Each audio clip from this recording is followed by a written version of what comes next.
Corona संक्रमण को रोकने के लिए 10 मई से कोरोना कर्फ्यू के तहत नए प्रतिबंध लागू। प्रदेश में कोविड-19 मामलों की संख्या और कोविड से होने वाली मृत्यु में हो रही तीव्र वृद्धि के मद्देनजर राज्य सरकार ने प्रदेश में जारी कर्फ्यू 10 मई 2021 के सुबह 6 बजे से कुछ और सख्त पाबंदियां लगाने का निर्णय लिया है। ये निर्णय सीएम जयराम ठाकुर की अध्यक्षता में हुई एक उच्च स्तरीय बैठक में लिया। बैठक में निर्णय लिया गया कि प्रदेश में दैनिक जरूरतों और आवश्यक वस्तुओं की दुकानों के अतिरिक्त अन्य सभी दुकानें बंद रहेगी। दैनिक जरूरतों और आवश्यक वस्तुओं की दुकानें दिन में सिर्फ 3 घंटे खुलेंगी और इसका समय संबंधित उपायुक्तों द्वारा निर्धारित किया जाएगा। बैठक में ये भी निर्णय लिया गया कि सार्वजनिक परिवहन आगामी आदेशों तक बंद रहेगा और निजी वाहनों को आपात स्थितियों में ही आवाजाही की स्वीकृति होगी। मुख्यमंत्री ने राज्यों के लोगों से कोरोना महामारी को फैलने से रोकने के लिए कोरोना कर्फ्यू के प्रभावी कार्यान्वयन में अपना पूर्ण सहयोग देने का आग्रह किया।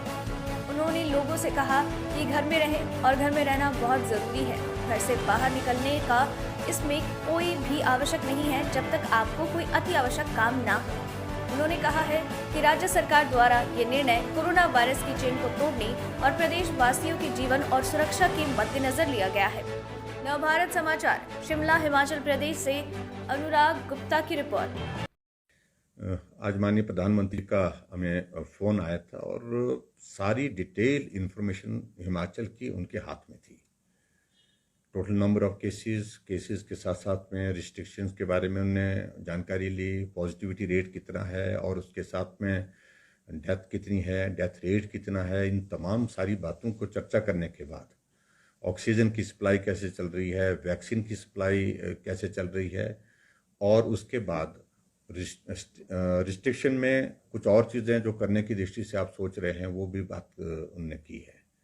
और मुझे इस बात की प्रसन्नता है कि आदरणीय प्रधानमंत्री जी ने विस्तार से चर्चा करने के बाद हिमाचल प्रदेश के लिए इस संकट में हर संभव सहयोग जो दिया जा सकता है वो देने की उनने बात कही है। एक बात तो सबसे बड़ी बात यही है कि आज की तारीख में जो हम लोगों को मुश्किल यहाँ आ रही है, मुश्किल में बड़ी बात यही आ रही है कि ऑक्सीजन की अभी शॉर्टेज तो नहीं है, लेकिन ऑक्सीजन के खाली सिलेंडर हमारे पास उपलब्ध कम है। उस दृष्टि से भी हमने आग्रह किया कि अगर खाली सिलेंडर हमको उपलब्ध हो जाते हैं तो, क्योंकि इस वक्त नंबर ऑफ केसेस हमारे पास जो एडमिट है उनमें से ज़्यादा लोगों को ऑक्सीजन की आवश्यकता महसूस हो रही है और डॉक्टर का कहना है कि ऑक्सीजन के लिए हमको खाली सिलेंडर जितने ज़्यादा मिल सकते हैं, जहाँ से भी मिल सकते हैं, वो उपलब्ध करवाने चाहिए। दूसरी बात, इस बात के लिए भी जो लोगों के बीच में कुछ चीज़ों को लेकर के जो मेडिसिन से रिलेटेड इश्यूज थे, पर्टिकुलरली जो रेमडेसिविर का जिक्र आ रहा था बातचीत में, उसमें उनका कहना है कि वो मेडिसिन सभी मरीजों के लिए आवश्यक है। ये ऐसा डॉक्टर्स ने बड़ा स्पष्ट कर दिया है, ये लोगों को जानकारी होनी चाहिए। और हमने कहा कि भी लोगों को इस बारे में जानकारी भी है और इसको और लोगों तक पहुंचाने की बात है। मेनली उनका फोकस ये था, एक पार्ट ये कि हम इस वायरस के संक्रमण को सीमित कैसे कर सकें, उसको पकड़ कैसे करें, उसको रोक कैसे सकते हैं, उसके लिए जो भी सख्त कदम उठाने की आवश्यकता है उस दिशा में आगे बढ़ो। और पर्टिकुलरली मैंने जब जिक्र किया कि कांगड़ा, ऊना, सिरमौर, सोलन जो बॉर्डर एरिया है वहाँ संक्रमण हमारा ज़्यादा फैला है, तो उस पर आने वाले समय में हमारी कुछ रिस्ट्रिक्शन की दृष्टि से कुछ स्ट्रैटेजी अलग हो सकती है, क्योंकि यहाँ संक्रमण ज़्यादा है और तेज़ी से बढ़े भी हैं और डेथ भी यहाँ पर बहुत ज़्यादा है। हालांकि बाकी जगह भी है, मंडी में भी हम देख रहे हैं, अब तो सब जगह संक्रमण सब जगह फैला, लेकिन यहाँ का कंपैरेटिवली ज़्यादा है। तो यहाँ इन 4-5 जिलों में इस बात को लेकर के विचार करके हम एक आज शाम तक या कल तक हम विचार करेंगे इस बात को लेकर के कि वहाँ और स्ट्रिंजेंट और सख्त जो है क्या किया जा सकता है ताकि मूवमेंट को वहाँ पर और ज़्यादा रोक सकें, संक्रमण को हम रोक सकें। और उसके बाद दूसरा उनका प्रमुख रूप से है कि गरीब आदमी को परेशानी नहीं, मजदूर आदमी को परेशानी ना हो, यानी लाइवलीहुड से कंसर्न लगे प्रधानमंत्री जी। इन्होंने कहा कि लाइवलीहुड पर इसका इम्पैक्ट इस प्रकार का ना आए, जो छोटे लोग हैं उसका क्या रास्ता हो सकता है। तो उस सारी चीज़ को लेकर के भी उन्होंने कहा कि थोड़े वक्त के लिए तो थोड़ा रिस्ट्रिक्शन, लेकिन लंबा स्पैन उसमें ना हो। इस बात को देख लीजिए किस तरह से किया जा सकता है। तो एक एक चीज़ को लेकर के डिस्कशन हुई है उनसे, और ऑक्सीजन के सिलसिले में कई जगह इस तरह की परिस्थिति उन्होंने कहा कि हिमाचल में उपलब्धता तो है आपके पास, ऐसी अभी तक इस तरह की बात नहीं है, लेकिन फिर भी इस चीज़ को करें, कोशिश करें कि ऑक्सीजन की सप्लाई चेन मेंटेन रहे। कोटा बढ़ाने के लिए हमने बात कही कि हमारे अभी तक एट प्रेजेंट जो है वो 15 मीट्रिक टन जो है हमको कोटा निर्धारित हुआ, हमने इसके लिए हमने लिखा हुआ 30 करने के लिए हमने बोला हुआ है। इन बातों को लेकर के भी उन्होंने कहा कि इन सारी चीज़ों को लेकर विचार करते हैं कि जो किया जा सकता है करने की। लेकिन कई जगह इस बात को भी देखा गया है कि देश के बहुत जगह ऑक्सीजन का वेस्टेज भी बहुत ज़्यादा इस पे हो रहा है। तो इस बात को लेकर के भी थोड़ा सा ठीक करने की जो ज़रूरतें हैं, एक एक चीज़ के लिए बारीकी से उनने जानकारियाँ हासिल की है। और जहाँ मृत्यु दर में भी हिमाचल प्रदेश में हमने देखा कि काफ़ी नंबर, पिछले कल 56 टोटल डेथ हुई है, दुर्भाग्यपूर्ण स्थिति है वो हमारे लिए, वो काफ़ी ज़्यादा है, वो चिंता का भी विषय है। तो उस पे क्या, किस कारण से लोगों की मृत्यु हो रही है, यानी कि मतलब वजह क्या बन रही है, कोमॉर्बिडिटीज वाले ज़्यादा हैं, ओल्ड एज वाले ज़्यादा हैं, यंग वालों की कैसी संख्या उस बीच में है, वो सारी जानकारी भी आदरणीय प्रधानमंत्री जी ने उसमें ली, वो सारी हमने दी है। और उसमें हमने इस बात को देखा है कि यंग लोगों के बीच में मृत्यु हुई है, और उसकी बड़ी वजह जो डॉक्टर के साथ हमने जो डिस्कशन किया है डिटेल में, और उसमें ज़्यादा कारण यही है कि हॉस्पिटल पहुंचने में डिले।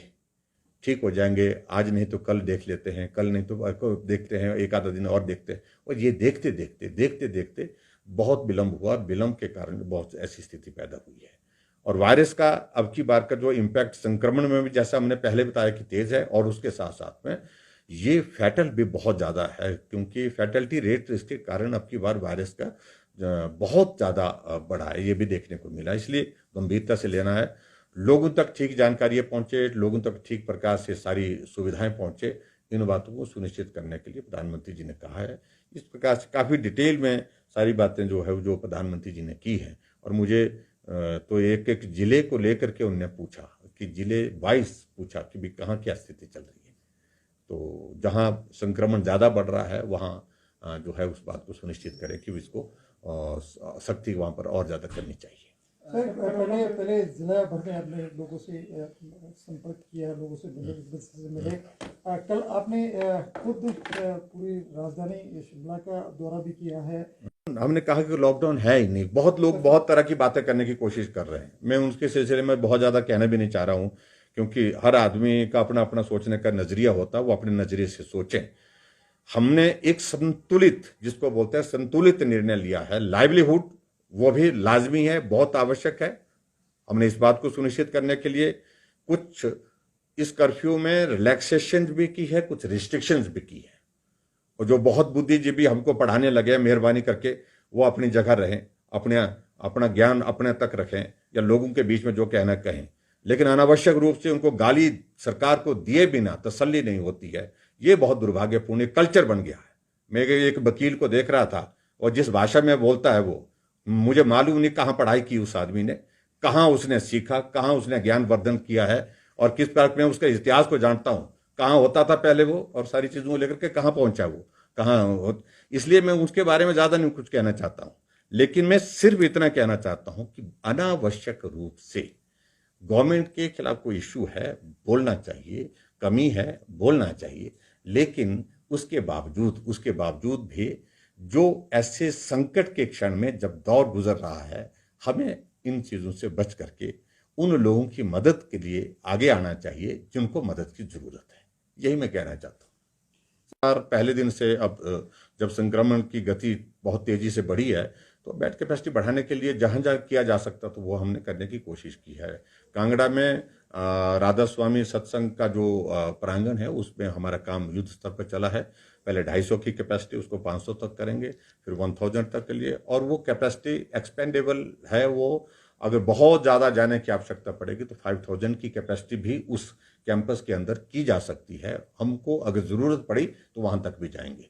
सोलन में राधा स्वामी का एक बहुत बड़ा संस्थान है, वहाँ पर भी हमने कह दिया कि वहाँ पर भी आप शुरू करें, वहां पर भी काम की प्रक्रिया जो है, प्रोसेस जो है वो बहुत जल्दी शुरू हो जाएगा। मंडी में राधा स्वामी सत्संग का जो स्थान लेने के बाद वहां पर बेड कैपेसिटी को बढ़ाने के लिए हमने काम शुरू कर दिया। बहुत तेज गति से काम चल पड़ा है और मुझे लगता है कि 4-5 दिन के अंदर वहां पर भी 200 की कैपेसिटी का हॉस्पिटल वहां पर बन करके मतलब वो तैयार हो जाएगा। हमारे लिए सिर्फ चुनौती एक ही चीज की लिए है कि जितनी बेड कैपेसिटी हम जनरेट कर रहे हैं उसी तरह से हमको जो जरूरत है वो ऑक्सीजन के सिलेंडर की जरूरत रहेगी, ऑक्सीजन की सप्लाई की जरूरत रहेगी। वो चुनौती है, लेकिन मुझे पूरा भरोसा, पूरा उम्मीद है कि उसमें भी हम पूरा निश्चित रूप से पूरा करेंगे। पीक लग रहा है सर कि पीक आ गया है या कब तक पीक? अभी तक ऐसा माना जा रहा है कि पीक की दिशा में आगे बढ़ रहे हैं, लेकिन अभी तक कहा नहीं जा सकता है कि पीक ये है, ये आना बाकी।